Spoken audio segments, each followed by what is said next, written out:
Bakı Metropoliteni GSC Global Info Azrim metroda niyə tibb məntəqələri yoxdur sualını cavablandırıb. Qeyd edilib ki, Bakı Metropolitenində qeyd edilən vəziyyətlərdə bütün stansiyaların işçi personalına verilən ilk tapşırıqlardan biri məhz sərnişin axınının tənzimlənməsi, onlara həssas yanaşılması və bütün müraciətlərə dərhal reaksiya verilməsidir. Bu mənada may ayının 3-də əsaslanıb və Xalqlar Dostluğu stansiyalarına Bakı şəhər elektrik şəbəkəsindən gələn yüksək gərginlikli xətlərdə enerjinin verilməsi məhdudlaşarkən müvafiq tənzimləmələr ən operativ şəkildə və qısa müddətdə təmin olunub. Eyni vaxtda stansiyalarda sərnişinlərin halının pisləşməsi səbəbilə təcili tibbi yardım briqadalarının çağırılmasına zərurət yaranmayıb.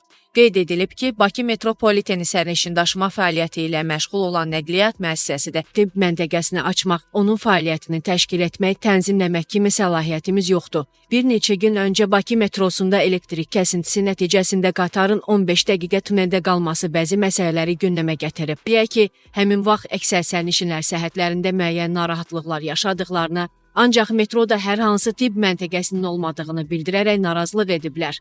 Bakı metrosunda niyə tibb məntəqələri yoxdur? Bunun hansı fəsadları ola bilər? Global Info DASA danışan səhiyyə iqtisadiyyatı üzrə mütəxəssis Nərmin Abbaslı bildirib ki, qapalı və yeraltı nəqliyyat vasitəsində insanların geniş istifadə etdiyi yerdə tibbi yardım məntəqələrinin olmaması ciddi risklər doğura bilər. Elektrik kəsintisi və ya fasilələr vaxtı insanların panikaya düşməsi, nəfəs darlığı, yüksək təzyiq, ürək tutması kimi halların yaşanması qaçılmazdır. Belə vəziyyətdə ilkin tibbi yardımın olmaması ölümə nəticələnə bilər. Xüsusilə sıxlıq olan metro stansiyalarında tibb məntəqələri olmalıdır. Onlar ən azı növbəli işləyən tibb personalı və əsas tibbi avadanlıqlarla, məsələn, qan təzyiqi ölçən defibrillator, tibbi çanta və s. ilə təmin edilməlidirlər. Həmçinin metro əməkdaşlarının ilk yardım üzrə mütəmadi təlimlərə cəlb edilməsi vacibdir.